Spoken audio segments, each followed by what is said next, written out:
All right, hello and welcome to today's episode of Rock Enroll. It's the enrollment marketing podcast created by Vision Point Marketing. I'm Kelly Glendenning. I'm an account director here, and I'm joined today by Matt Walters. He is Vision Point's Chief Services Officer. Hey, Matt, how are you? Kelly, good. How are you doing? I'm doing well. Before we get going, would love to just hear a little bit about what you do with the company. Do you mind telling everyone about your role here at Vision Point? Yeah, absolutely. As Chief Services Officer, I work closely with all of our service departments. So the folks that do the work, so to speak. We have a strategy team, a media team, a creative team, a digital experience and analytics team, and an enrollment and CRM strategy group. And so those departments together make up our services division. And yeah, we're just focused on doing great work that helps accomplish our client partners' goals. I've been with the company for about 10 years, and I've been in higher education my whole career. So fundraising, communications, marketing, advancement, you name it. I thought I wanted to be a professor and then realized I'm much better, I think, at helping schools with the more of this institutional strategy side than in the classroom. But yeah, just love higher education, and Vision Point's been a wonderful fit for me all these years.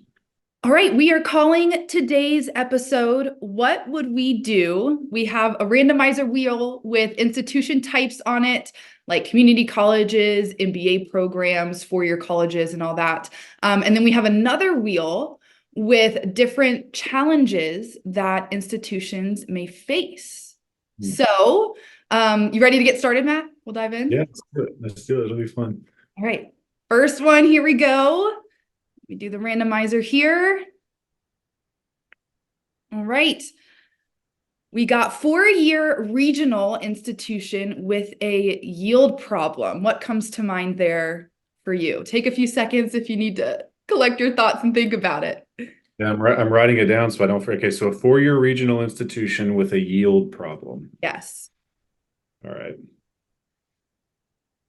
This is fun, by the way. I like that we're doing this approach. With services agencies like ours, I think a lot of times we can spend too much time talking about like all of the things we can do, but it really is about solving these kinds of challenges. So this is cool. All right. So a four-year regional with a yield problem.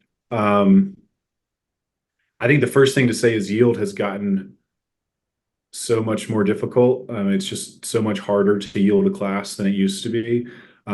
Used to be that, by the time someone made the decision to apply, I mean, folks were applying for maybe to a few schools, but for the most part, you were applying, and when you got that admit decision, there was a really good chance that you were going to show up. And certainly by the time people deposited and made some of those early steps, that was a good indication that your class was going to show up. Nowadays, that's no longer the case. All the audience out there from four-year regionals or any kind of four-year institution, you'll know, a few years ago, NACAC changed the rules. The gloves are off. Schools are competing for your students all the way up through and past the point at which they've gotten off to a successful start. Students are applying to more schools than ever. Common App has made it so easy to apply to many, many, many institutions. So that application or even your admit decision and your award to them really is no bearing on the fact that they're going to necessarily show up and enroll. So we talk about this a lot, that admit decision is really just like a new starting line. And so the race is on at that point. So I think there are two keys to a strong yield strategy. And the benefit here is that in both cases, we've got a captive audience. You know a lot about these students by the time that they've applied to your institution and you've made that admit decision. So you have a ton of their information. And not only do you have what they've literally told you about themselves in their application, but if you've done your work in the upper funnel well, ideally you have observed a lot of things about these students and you've captured that in the CRM based on the types of web content they've consumed and how they may have engaged with the institution before the point of that application. So you know a lot about these people at this point. So I think the first prong of the strategy is really about leveraging your CRM for really smart lead nurturing communications. And this is a great chance for enrollment marketers to partner well with our admissions counterparts to your colleagues in admissions, because they're going to be doing a lot of relational recruitment during this time. And so what we focus on as marketers is how do we set up and to the best we can automate a really strong kind of best practice communication sequence, leveraging not just email, but also text message, even some like direct mail, all the different ways that we would want to be in contact with these folks to complement that relational outreach that those counselors are doing. And really, the goal here is to be helpful. So you want to help these students get off to a successful start at your institution. Everything is framed through at that point, like, you've admitted them, and now you're trying to woo them by helping them. So I think those types of yield-focused communications are critical. You're focused on really helping them take those next steps. Institutions that have really strong CRMs in place, like Slate, for example, if schools are using a CRM like Slate, Slate makes it possible to use portals so that students have kind of a logged in digital experience through which they can take all of those key actions you want them to take as they go from that kind of finding out about their admit all the way through to a successful start. So kind of that arena for moving them through being there in the Slate portal, and then you can use those communications to keep bringing those prospects back. Schools that do this really well gamify it a little bit. How do you turn it into a game and incentivize students taking those next steps? So that really helps. So I think that's one big kind of part of the strategy, is just leveraging that CRM to complement what those recruiters are doing with relational outreach, automate it as much as possible, and take all that insight we have about these prospects to personalize those communications, make them specific to prospects' interest, what they want to do, and do it all with a posture of help. I think that's key. The second big sort of prong of the strategy, and this is one that I think most institutions kind of overlook this, is to continue to target these students and their households with paid advertising. So a lot of times the paid spend is really focused on generating the lead or maybe getting to the application. And then marketers sort of pull back, and from that point forward, it's kind of the admissions team's job. And if we are supporting at all, it's with CRM related content like I was just speaking to. But actually, we have a really tremendous opportunity to continue to build affinity between that prospect and your institution. Again, we're still trying to win them. They haven't made that decision necessarily to choose us just because we've admitted them. So continuing to be in front of them with messaging that is more and more oriented toward kind of the student experience, and a little bit more messaging like you're talking to, is kind of the presumptive close in sales. Like at this point, you're communicating with these folks as if they're going to show up, and you're building excitement for that. But continuing to hustle after that interest is really important. So affinity campaigns that target those students and also their households, their influencers, are really, really important during this stage. And the good news is, even small percentage point increases in the deeper funnel and that yield or melt prevention window of time can equate to what might cost tens of thousands of dollars in the upper funnel to generate the number of leads that you would need to make up for like a leak in the funnel deeper in this experience. So I really encourage institutional partners that even getting just like some of the fundamentals better covered in your yield effort, even if it makes just a small percentage point or two difference in your ultimate enrollment outcomes, that can be huge in terms of return value to the institution. So yeah, yield is a hard game to play these days, but a lot of opportunity to get it right and improve the fundamentals of what you're doing and lead to some really tremendous outcomes. And we've done this for a lot of institutional partners over the years helped them with this type of thing. One that comes to mind is UC Davis out in California. They asked us, they're a Slate institution. They asked us to help them with their yield strategy. And so we did exactly this type of strategy of both kind of really strong CRM driven lead nurturing communications all the way through successful start and even into the first term, and also paid advertising for affinity building through. We actually started it at the application stage. So we didn't even wait for the admit decision. So we were targeting folks that ultimately the institution wasn't going to accept, but still targeting them with that kind of affinity building advertising. Because, hey, even if you don't accept these students as incoming freshmen, that doesn't mean they may not be transfer students a year or two down the line. So, and ultimately UC Davis, through that work, that first year of our doing that with them, they actually exceeded their enrollment projections by more than 3,000 students. It was just a massive haul by improving their yield outcomes. So really exciting work. My heart goes out to the four-year institutions that are hustling for that. Yeah, it's such a hard challenge these days. We totally appreciate that, but want to encourage enrollment marketers and enrollment folks that you can move the needle in some big ways by getting your blocking and tackling right in that yield phase.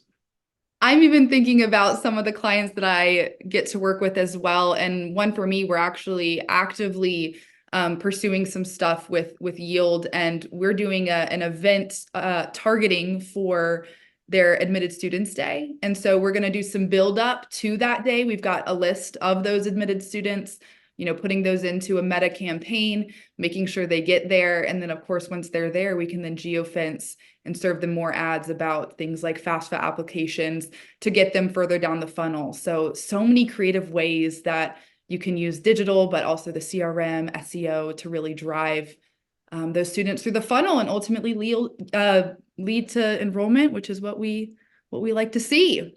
All right. Supporting those events, that's a great note too. I'm glad you brought that up. Like that's one of the beauties of working on yield, is that it lets you kind of go directly to those campus partners who also have a need to offer helpful communications to these prospective students. So you think about like, yeah, your admissions folks, your financial aid office, but even like student support and advising services that want to help students get off to a successful start. The departments themselves, the faculty and the programs that students intend to major in often want to communicate information to students. And so if an enrollment marketer looks to sort of build strong relationships with all of those campus partners and pull that together to one seamless communication strategy, it helps make sure that we're doing that in a best practice way, and not just like we're blasting students from every side of the institution and the right hand doesn't know what the left is doing. That can be really overwhelming and have kind of a detrimental effect. So I love that idea about supporting events and bringing those campus partners who are a part of the process into the strategy, working on something that's kind of well coordinated. That's really key. Absolutely. All right. You ready for situation 2? Yeah, let's do it. All right, let me get my randomizer going here. Okay, next we've got, all right, an online program with a brand positioning problem. So what could you see us doing here as an agency partner to help solve this challenge? An online program with a brand positioning problem. Interesting. Okay, let me think about this for a moment. Online programs with brand positioning problem. So positioning is interesting too. So let's say there are a couple of ways like brand positioning problems can show up. Sometimes that's the online program's brand promise needs to relate in some way to the larger institutional brand promise, but also be distinctive for the value that the online programs offer students. And sometimes that's not well positioned.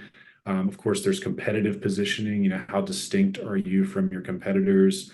And then sometimes it's just like, frankly, the brand positioning problem is really more of a brand awareness problem. Like maybe you have compelling things to say and you don't have enough awareness. And with online programs, especially schools with any sort of budget, your recruitment footprint theoretically is anywhere nationally, internationally.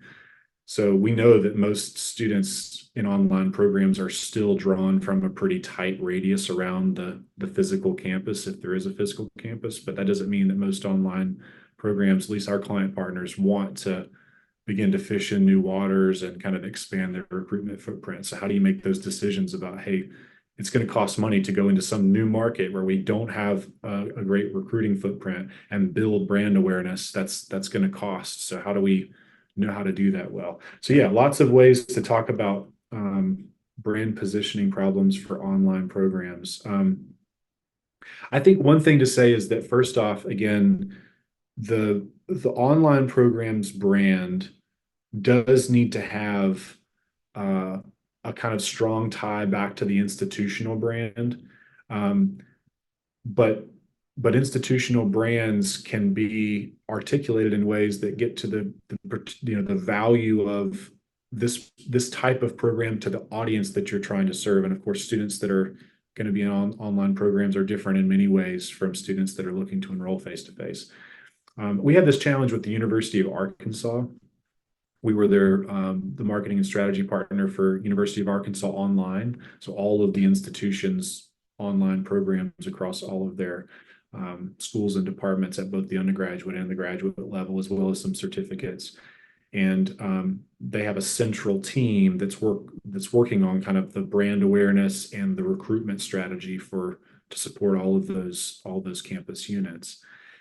So we worked through this with them. We actually developed kind of a University of Arkansas online specific brand platform that tied back to the campus. One of the things about Arkansas, even though they're a massive flagship four-year public, but they have a real sort of caring posture. That's a really important part of the institutional brand. They care about their students in individual ways. There are a number of ways that shows up. Like on campus, every student that graduates from the University of Arkansas gets their name inscribed on a brick, and they have like this kind of walk that I think they call it the Razorback walk or something like that as part of graduation. So lots of little touches like that, where every student kind of is inscribed in their place in the institution. So the online brand, they wanted to be true to that, and they have a lot of really interesting support infrastructure in place to help students succeed, way more than what you would expect at most institutions.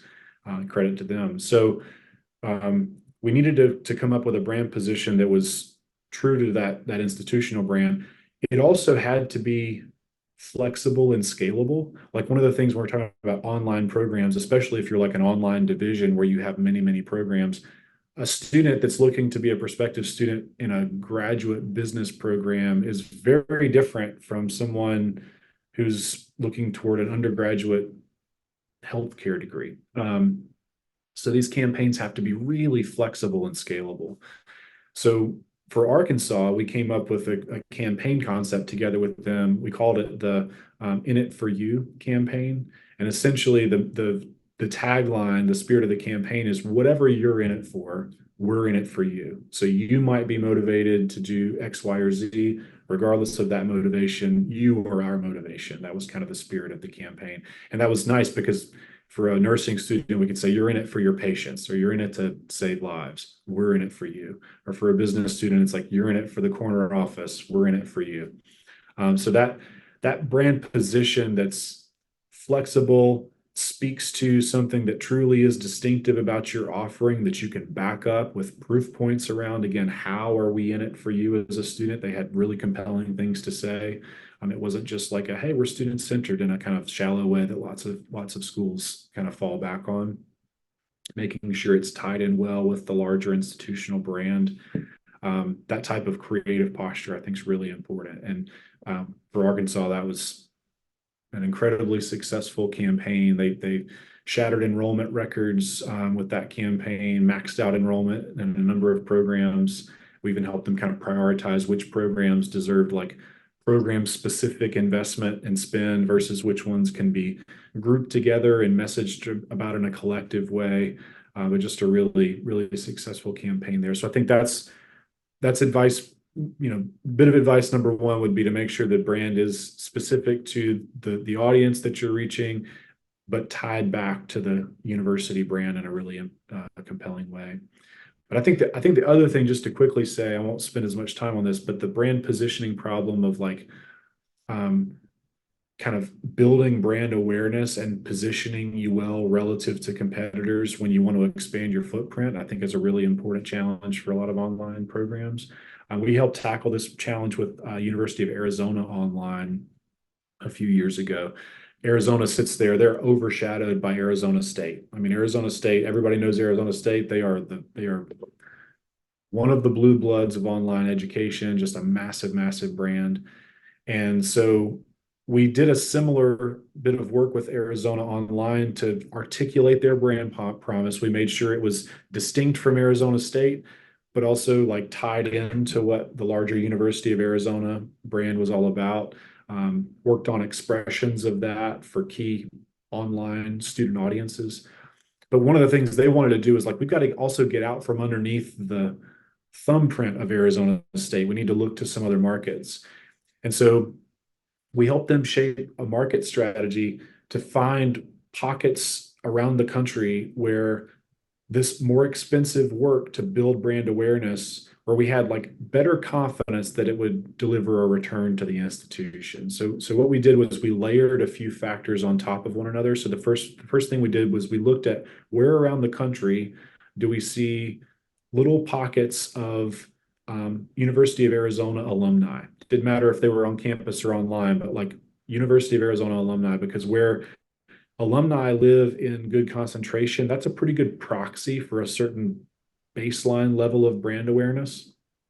So we observed where those places were around the country. The second was we looked at where do we see large concentrations of their target audience. So for example, Arizona Online, they do a great job serving military students. So we looked at where do we see large populations of military students. The third was we looked at where do we see lower funnel interest in University of Arizona online programs, meaning we looked at like organic web traffic to their program pages. Because if people are searching organically and they're all the way down to exploring your programs, and they're probably a little further along in their interest in your institution. We layered that. And then finally, we looked at just demand, like search demand for keywords related to online education. And where all four of those kind of matched up, we circled some pockets, some key regions around the country where like we have a pretty good mix of all four of those factors coming together. And so we recommended an outreach strategy to go build brand awareness for this better articulated brand in these key pockets around the country. And again, that project was, incredibly successful. Arizona was able to grow their online enrollment significantly and start to build some new recruiting kind of footprints in these different places around the country. So I think that's key. It's expensive, to market online programs. All of our audience will know that. So you really can't afford to waste money, but we do know we've got to begin to fish in some new waters. So I think factoring that cost of building brand awareness and having an actual strategy for where can you minimize that cost by getting the best possible return, that's a really important strategic consideration, I think. I love that. And from an account director's perspective, when I watched our strategy team conduct one of those target market analyses, I don't know how you would say that, but I love, it's just like very mad scientist, it's just like, all right, here's a map of the United States. Where do we need to be? And the ability though, that you guys have to hone in on those markets and find the untapped markets that they can then leverage and differentiate themselves for, as you mentioned with Arizona, their competitor. And I love witnessing that. That's a super fun thing to watch, as an account director who's involved, but not the one actually doing the work.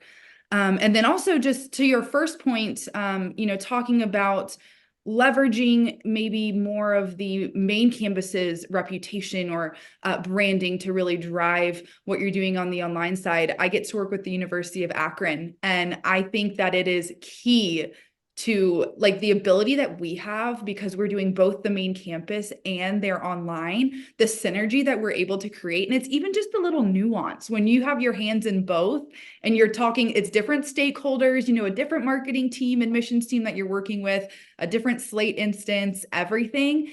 it's still those conversations that you can have. Okay, the main campus is pushing this month. What can the UA Online do to, still be part of this, but be their own entity? And I love having that perspective of both. And I think it's super unique. So whenever we get the opportunity to work with both, like the actual main campus in-person learning for TUG or adult learners, but then you also get to do the online, that's just like where the magic happens. And I love getting to work on that project because it's like they lift each other. And when one's doing well, so is the other. And I love to see that. Yeah, that's beautiful. That's beautiful. It's exciting too when, when you work with the institutions and when they finally put their finger on, okay, this is where this is the position we want. We want to own this brand position. So again, like the Arkansas caring position, like that caring posture, they went to great lengths to make sure they were doing things that would deliver on that brand promise.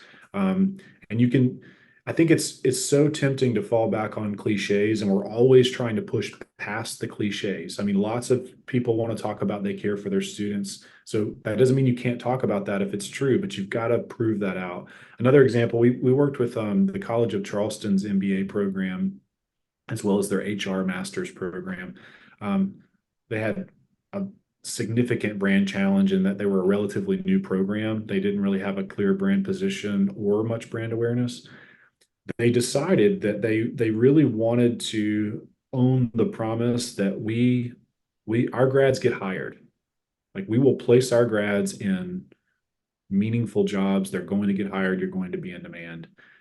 And instead of just like fingers crossed, hopefully that pans out, they decided to invest all sorts of academic, student support, and even marketing resources in that promise. So, for example, one of the things that we did as their marketing partner, we looked at, for your HR master's program, okay, where do we see groups of HR professionals who would be hiring managers at major companies? Where do they congregate, either theoretically or literally? And there are several conferences, like big conventions every year, where HR professionals come together from some of the largest, like Fortune 500 companies. One of those one year was happening in Denver. And so what we did was we geofenced the convention center where the conference was happening, but we also geofenced the Denver airport in like the 2 days leading up to the conference. And we cross-referenced those lists. So anybody that was in the airport for a couple of days and then also at this convention center, it's a pretty good chance they're an HR professional. And so built a list and then did direct list targeting of those folks with paid ads, emphasizing College of Charleston's like quality grads and their readiness for the workforce. And long story short, they ended up winning a top 10 in the country, like national recognition for the employability of their graduates.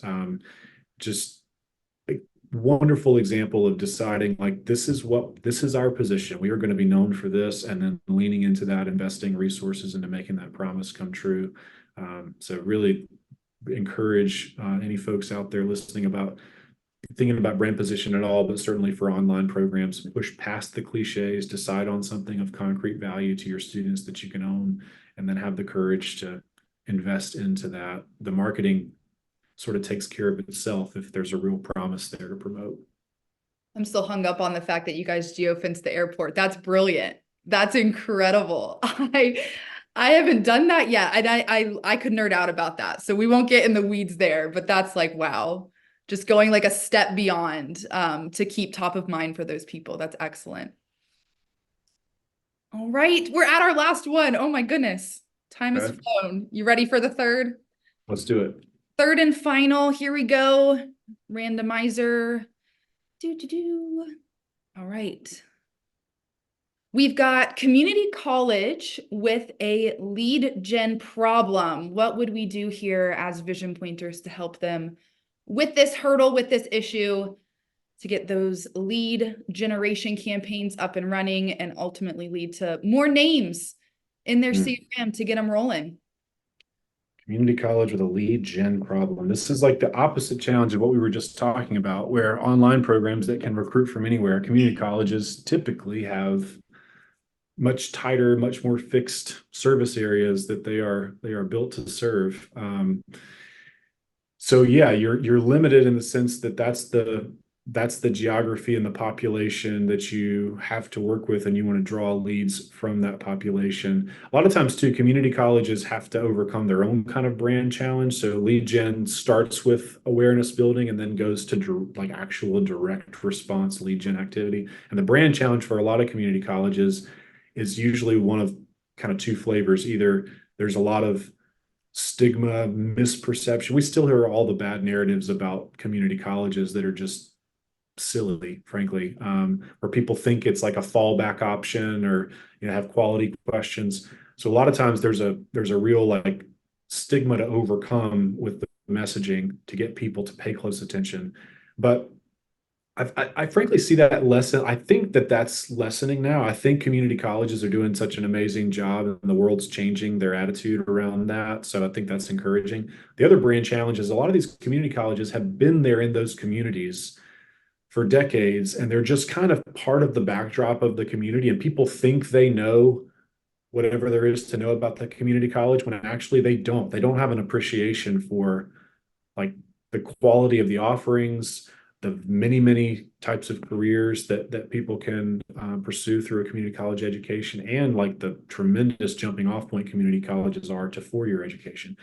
So I think that from a messaging strategy standpoint, what we try to encourage community college partners to do is to not make the message primarily about all of your programs that you have to offer, because a lot of times people that might be thinking about kind of pursuing a new opportunity for themselves professionally, or maybe they're like a non-traditional student, and for whatever reason life twists and turns, they didn't go straight from high school to college and on that traditional path, and they need to find their way back. The idea of like, we have all these things you can do, and I don't even know what I want to do with my future, that can be very overwhelming. So we try to say, make it clear first the types of potential job avenues there are, career possibilities that there are. And oh, by the way, we have these jobs, or we have these programs that can help you pursue these types of jobs. Putting the emphasis on the opportunity and secondarily on the program, as opposed to here's all of our breadth of programs and you figure out through that what the opportunities are for you, is a really important kind of messaging strategy for community colleges. But I think from a lead gen standpoint, also, a lot of community college partners underestimate how, like, what a difference it can make if you can organize your website to be a really strong, sales oriented, for lack of a better word, like digital experience platform for these prospects. And so for a couple of our partners, we've really focused on, okay, let's organize your website to make it very easy to see first the possible pathways. And a lot of community colleges have worked hard on guided pathways of different, really like industry categories of jobs and opportunities, and then showcase some of the careers that someone can pursue. Make it possible, make it easy with a button click to indicate which types of careers might be interesting.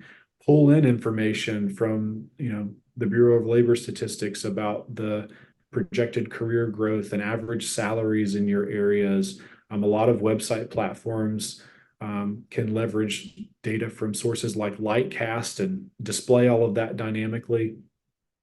Make it possible for students to indicate what they might be interested in.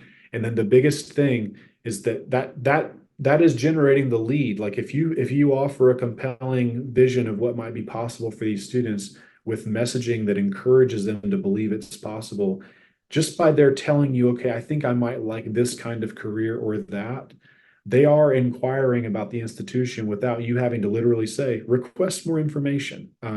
You can get students to do a lot through little quizzes to assess how their skills profile might translate to different jobs. So any type of like helpful content that you can offer that gets students moving toward possibilities that they could pursue.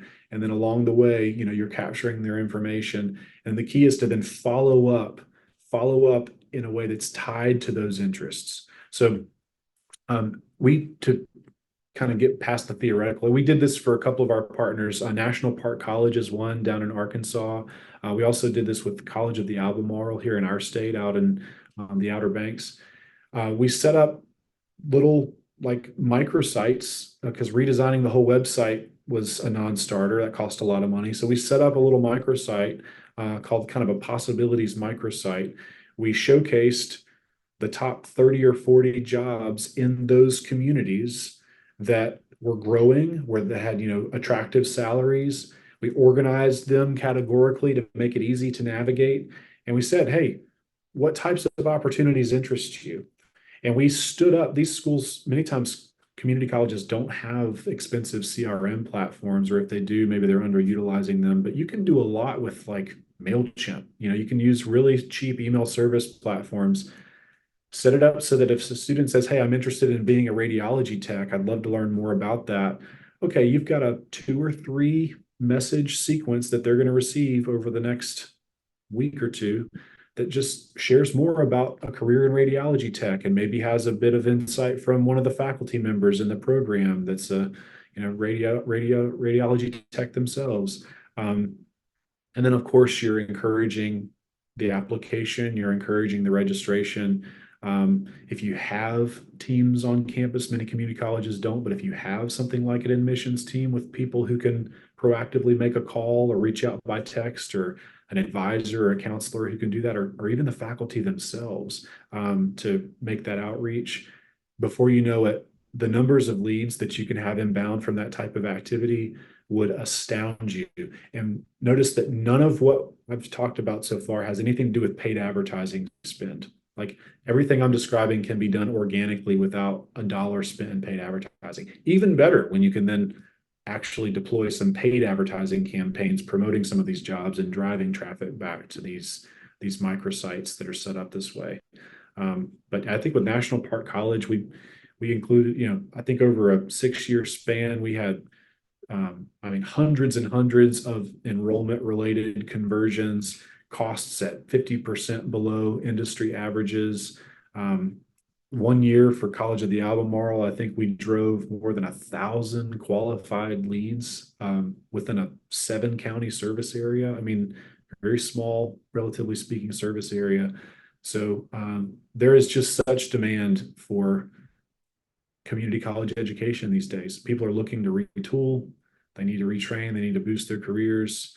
Community colleges have tremendous offerings, and I think if they can organize those well in a way that doesn't overwhelm the prospects, but makes clear what those different possibilities are, and then have basic lead capture and some email response infrastructure set up in place to respond to those specific interests that prospects might indicate, you can do a tremendous job with lead generation, even despite the challenges that community colleges are up against.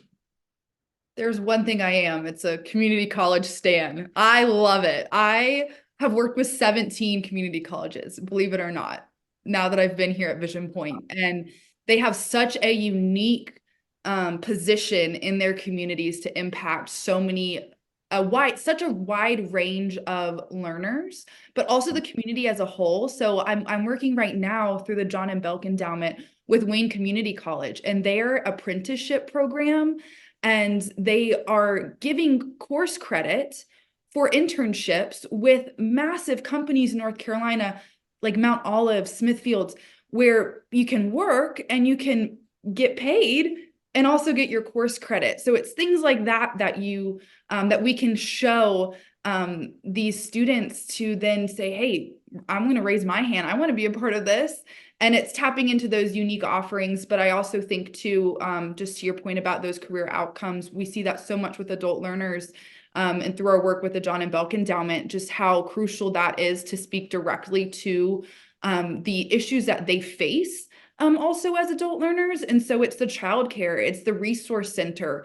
It's certain things that separate them from a traditional undergrad student that we might not always think about. And going to college anyway is intimidating, but throw on top of that you have multiple children and a full-time job, and it seems sometimes almost impossible. And so it's, in my experience, when you show those adult learners how that institution can support them, and you put that into messaging and how we're going to cater directly to your needs, while also helping you get your education and ultimately lead to, a better job and a great career, then that's how you can get really people through the door and speak to them on a heart level, and have them raise their hand. And I've seen that be so important, and just amazing results that we've seen with that super tailored messaging specifically to adult learners.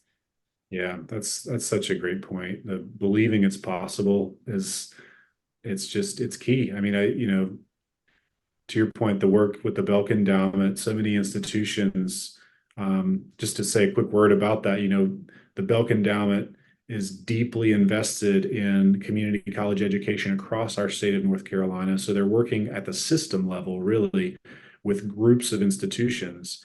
And we're the marketing partner for that effort. It's been amazing.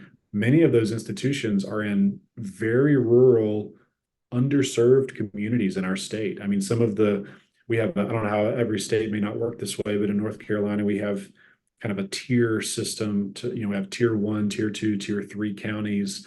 And tier 1 counties are the ones that are the most, socioeconomically distressed, resource challenged.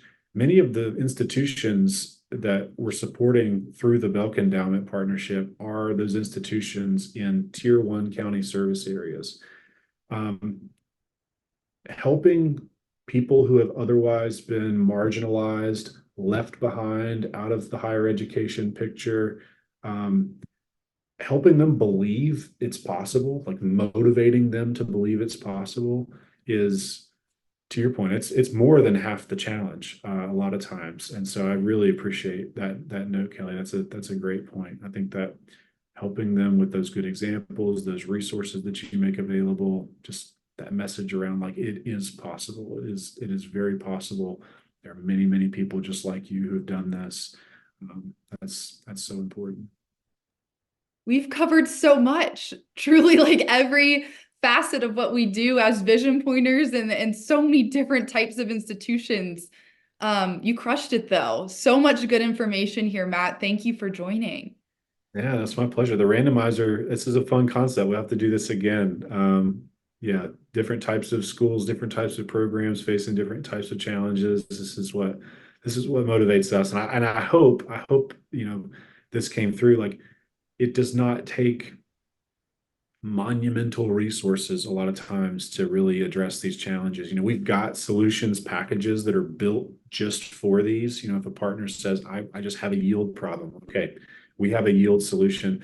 And many, many, many of these can be pursued with, frankly, minimal investment. And even if not an investment in a partnership like ours, we'll talk shop and offer any help we can to any potential institution that might want to, talk about these challenges. So I appreciate it. The randomizer is a fun way to dig in. Of course, and thank you for your time out of your busy schedule to talk with us today. If you would like to learn more about how you can team up with us here at Vision Point, or just want to talk shop, like Matt said, you can always email us info@visionpointmarketing.com, or you can check out our website, visionpointmarketing.com. Thanks again, Matt, and we'll catch you guys next time on Rock and Roll.